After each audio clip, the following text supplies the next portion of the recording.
Assalamualaikum warahmatullahi wabarakatuh. Apa khabar anak-anak hari ini? Baik, untuk video pembelajaran kali ini kita akan melihat standard pembelajaran 6.2 iaitu peneutralan. Sebelum memulakan sesi pembelajaran kita hari ini, marilah kita sama-sama membacakan doa penerang hati dan doa sebelum belajar. Allahumma salli ala Sayyidina Muhammad wa ala ali Sayyidina Muhammad. Bacaan doa. Bismillahirrahmanirrahim. Allahumma aftah alaina hikmataka wanshur alaina min khazaini rahmatika ya arhamar rahimin. Rabbi shrah li sadri wa yassir li amri wahlul 'uqdatam min lisani yafqahu qawli. Amin ya rabbal alamin. Baiklah, kita mulakan dengan melihat apakah maksud peneutralan. Okey.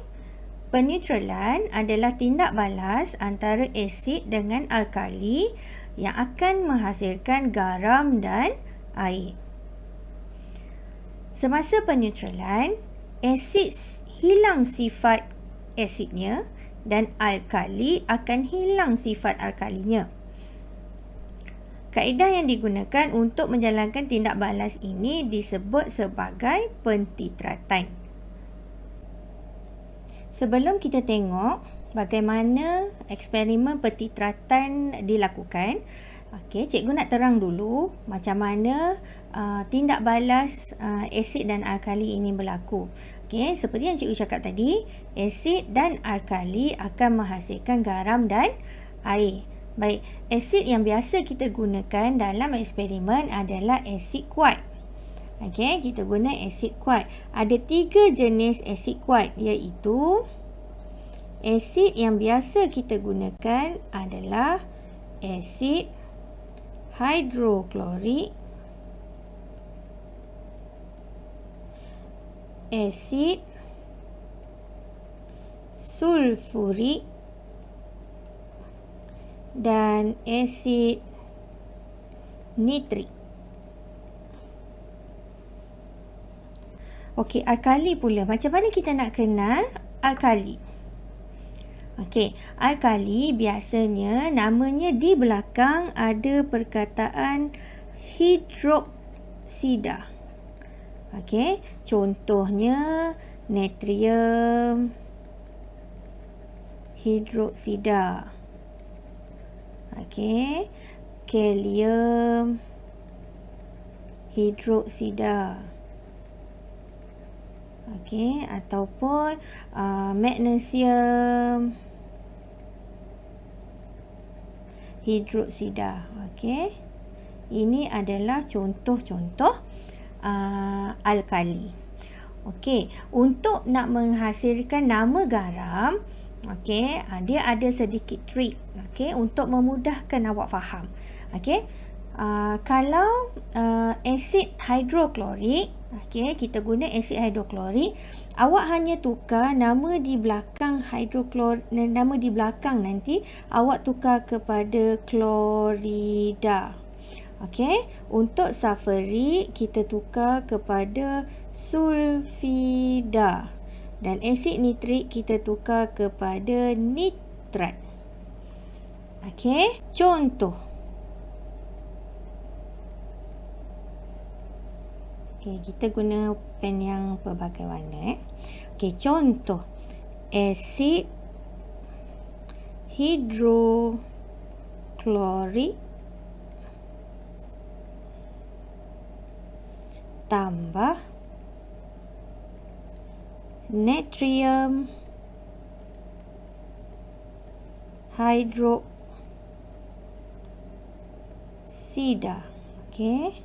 Dia akan menghasilkan apa? Okey. Dia akan menghasilkan, pertama sekali awak ambil nama ni tadi, nama alkali tadi. Okey. Mula-mula kita letak dulu natrium. Okey, natrium. Natrium apa? Okey, kita guna asid hidroklorik. Okey, kita guna asid hidroklorik di sini.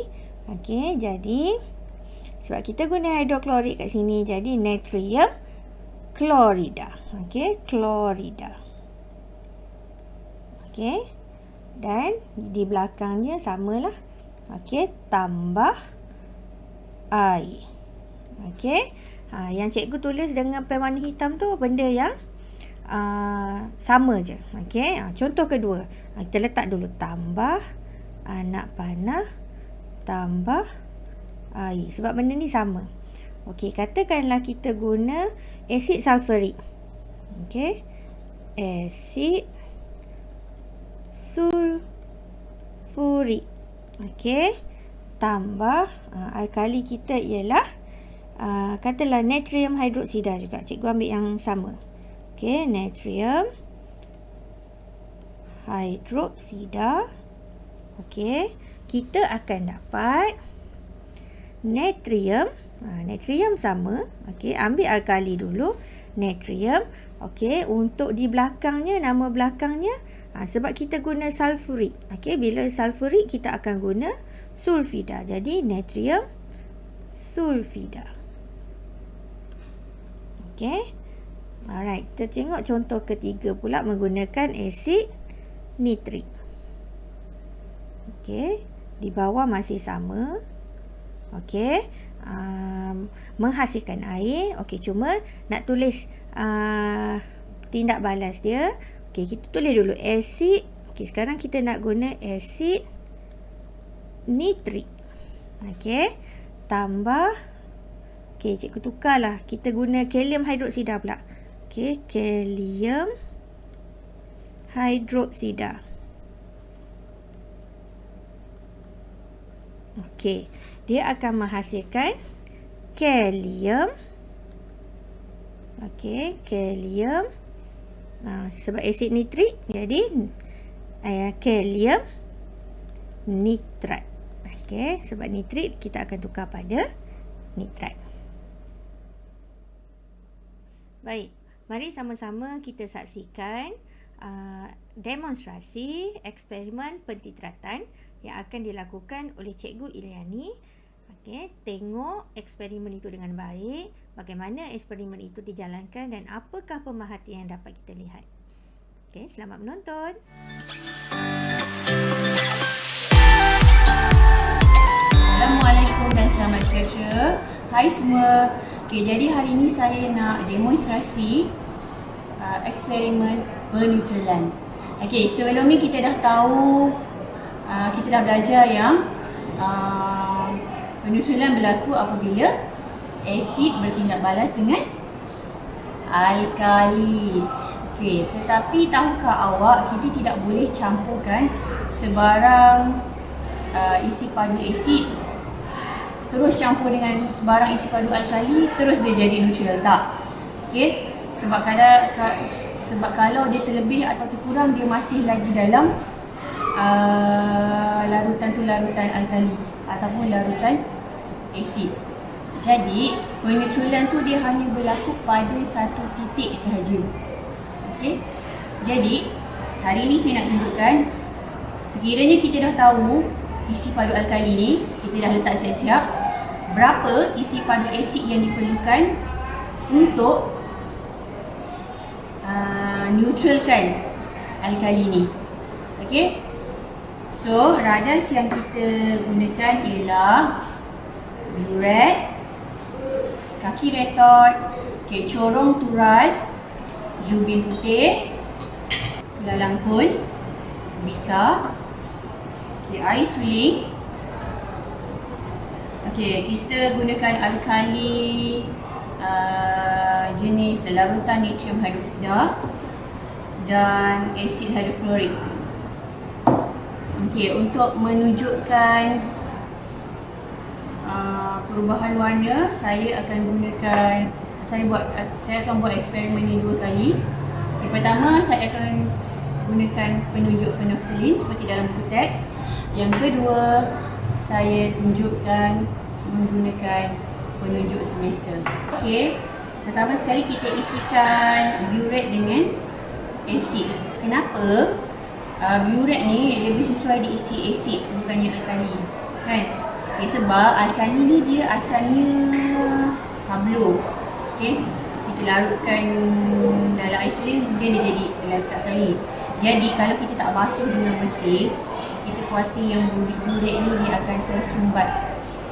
Okay, so kita tak nak macam tu, kita masukkan asid dalam burette. So asid ni kita nak letak berapa? Okay, sini penuh 50 cm padu. So kita nak senang, kita isi penuh je.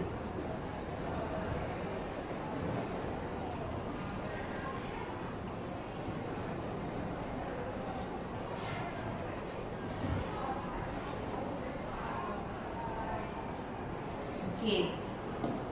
Kemudian untuk memastikan yang burette ni diisi penuh, okey, kita keluarkan sedikit.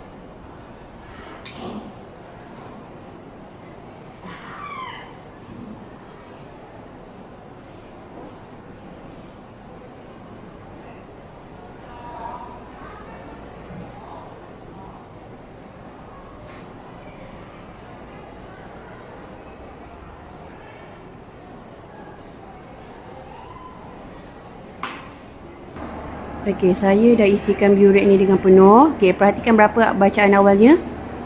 0 cm padu. Okey, untuk alkali, kita dah tahu berapa isi padu yang kita nak gunakan.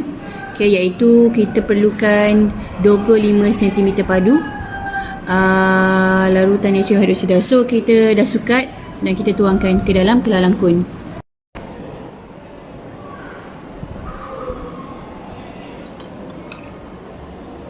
Okey, setitik pun kita kira ya.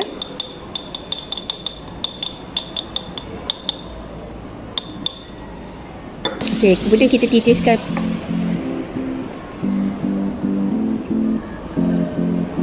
Kalau phenolphthalein yang ni tak berapa pekat sangat, saya letak lebih sikit lah. Sebab saya nak merah jambu dia pekat sikit.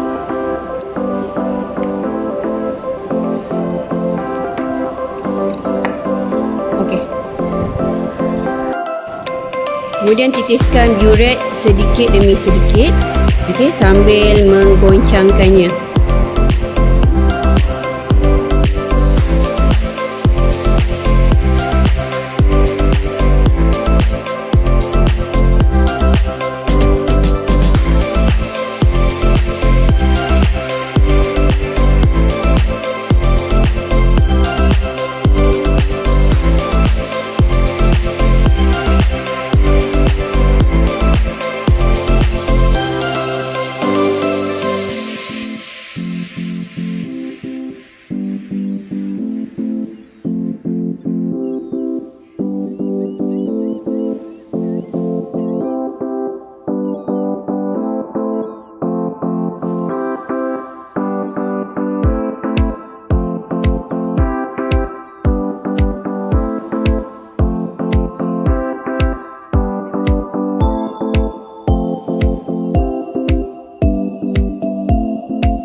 Okey, dah jadi colourless. Okey, setelah larutan menjadi tidak berwarna, okey, kita rekod pula bacaan akhir. So, berapa ni? Okey, so ini adalah 25 cm padu. Isi padu asid hidroklorik yang diperlukan untuk menetralkan larutan natrium hidroksida ialah 25 cm padu. Okey, untuk eksperimen kedua, okey, saya menggunakan larutan penunjuk semester. Okey, berapa bacaan awalnya? So, kita perhatikan di sini. isi padunya ialah 20 cm padu. Okey, untuk eksperimen kedua ni, saya dah sukat siap-siap 25 cm padu larutan natrium hidroksida. Okey, dan tuangkannya.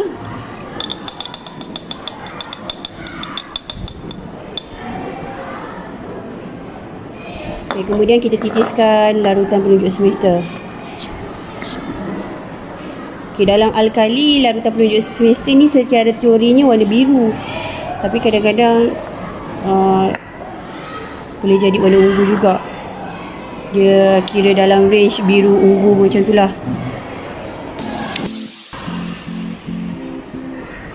Untuk kita titiskan sedikit demi sedikit.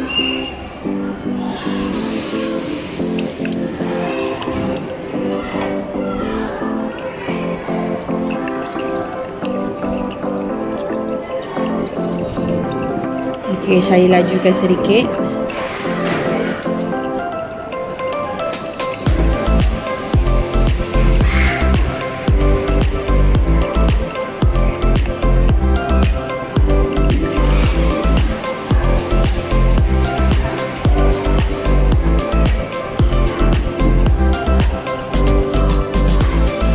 Okey, kita tunggu sehingga dia menjadi neutral.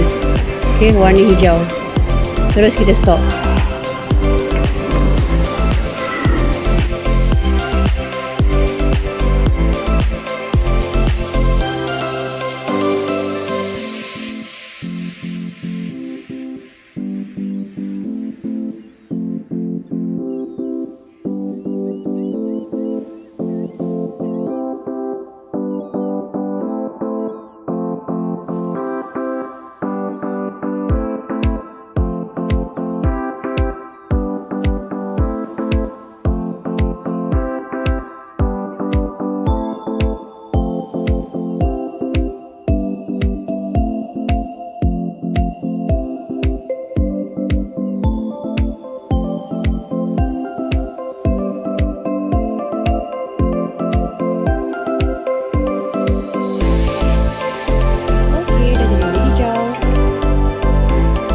Perhatikan bacaan akhir burette. Okey, bacaan akhir burette setelah larutan tadi menunjukkan warna hijau. Okey, dia telah menjadi neutral. Okey, berapa tu? Okey, kita dapati bacaan akhir burette ialah 45 cm padu. Okay, apa jadi kalau kita teruskan titisan burette ni? Okay, walaupun lebih setitik.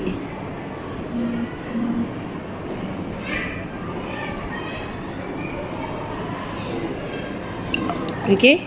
Okay, dia dah start jadi kuning, kemudian dia jadi warna merah. Okay, dia dah start berasid. Okay, neutral hanya pada satu titik sahaja. Kesimpulannya, sebanyak 25 cm padu asid hidroklorik yang diperlukan untuk meneutralkan 25 cm padu larutan natrium hidroksida. Dia kena sama banyak. Okey.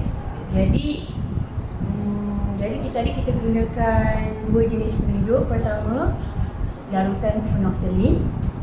Okey, larutan phenolphthalein ni apabila dia masih lagi dalam alkali, okey, dia berwarna merah jambu. Tetapi apabila dia bertukar menjadi neutral, dia menjadi tanpa warna.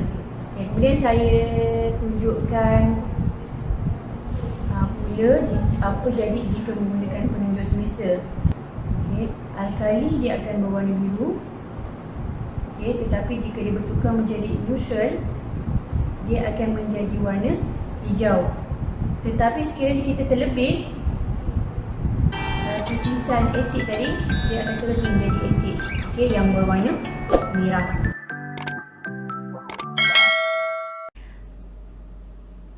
Okey, macam mana dengan eksperimen tadi? Mudah sahaja kan untuk kita buat. Okey. Seterusnya kita tengok apa aplikasi peneutralan. Okey, pertama, Okey, aplikasi peneutralan yang pertama ialah dalam penggunaan ubat gigi. Okey, ubat gigi mengandungi bahan yang beralkali. Okey, untuk meneutralkan asid yang ada dalam mulut kita. Okey, hasil daripada bakteria. Okey, yang kedua, pembersih muka. Okey, pembersih muka biasanya dia akan datang sekali dengan penyegar. Okey, kenapa? Sebab pembersih muka bersifat alkali. Jadi dia akan menyebabkan muka kita menjadi kering. Jadi perlu untuk kita sapu penyegar, okey, supaya meneutralkan semula kulit kita yang sudah beralkali tadi. Okey. Seterusnya kita tengok pula untuk tanah yang berasid. Okey, tanah yang berasid kita dapat rawat, okey, dengan menabur kapur mati yang bersifat alkali di sekelilingnya. Okey, tanah ni biasanya bila kita dah tanam sesuatu di situ, okey, apabila kita nak tanam pokok yang baru, kita kena neutralkan dulu tanah itu, okey, dengan menabur kapur mati. Okey, seterusnya, okey, pelembut fabrik, okey, yang kita gunakan di rumah tu. Okey, pelembut fabrik mempunyai sifat asid. Okey, oleh itu ia dapat mengurangkan nilai pH fabrik yang menjadi beralkali disebabkan oleh penggunaan serbuk pencuci. Serbuk pencuci kita sifat alkali. Jadi kita letak pelembut fabrik supaya dia dapat membuang sisa-sisa alkali pada baju kita. Okey, dan dia jadi neutral semula. Okey. Seterusnya, bahan buangan berasid daripada kilang, okey, kita rawat dengan alkali dulu sebelum dibebaskan. Sama jugalah kalau bahan buangan tu bersifat beralkali, jadi kita akan rawat dengan asid terbaliklah. Okey, ini adalah contoh proses Envirotex, okey, di kilang batik. Okey, kita ini adalah satu usaha untuk membuang, okey, sisa-sisa alkali, okey, sebab warna kilang, warna batik tu, okey, dia bersifat alkali. Jadi pihak Envirotex ini akan rawat dia dengan asid supaya dia bersifat neutral, barulah kita boleh buang di dalam sungai. Okey, seterusnya, okey, rambut yang sihat adalah apabila dalam keadaan sedikit berasid, tetapi shampoo biasanya bersifat alkali. Jadi kita kena pakai perapi, okey, ataupun conditioner, okey, untuk meneutralkan sifat asid yang ada tinggal pada rambut akibat daripada kita guna shampoo tadi. Jadi nanti rambut kita akan jadi lembut dan sihat. Seterusnya, okey, alkali dalam pil antacid, okey, akan meneutralkan asid dalam perut. Okey, bagi pesakit yang gastrik, dia perlu makan pil antacid ini untuk meneutralkan asid dalam perut.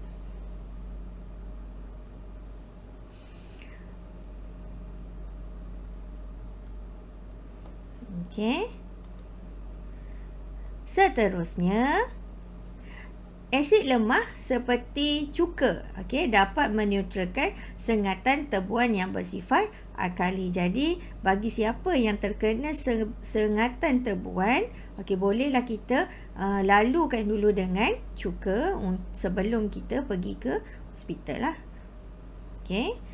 Seterusnya, okey, sengatan lebah yang bersifat asid dapat dineutralkan dengan menyapu lotion yang bersifat alkali. Dia ada perbezaan, okey. Kalau tebuan dia bersifat alkali, sengatan tebuan bersifat alkali. Jadi kita gunakan cuka yang bersifat asid. Lebah pula dia bersifat asid. Okey, sengatan lebah bersifat asid. Jadi kita neutralkan dengan menyapu lotion.